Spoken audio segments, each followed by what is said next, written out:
Hello guys, in today's video I will show you how to add an automatic date to Microsoft Word.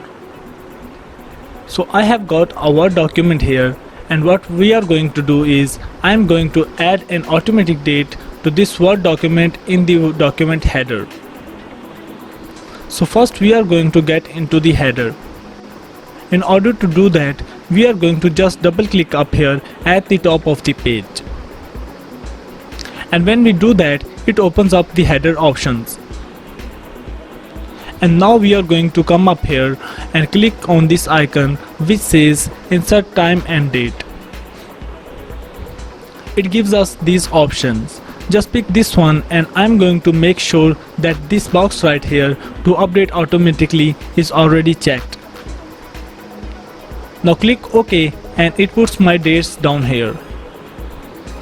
And this is how you add automatically updatable date to your document. Thanks for watching guys. I will see you in the next. Bye.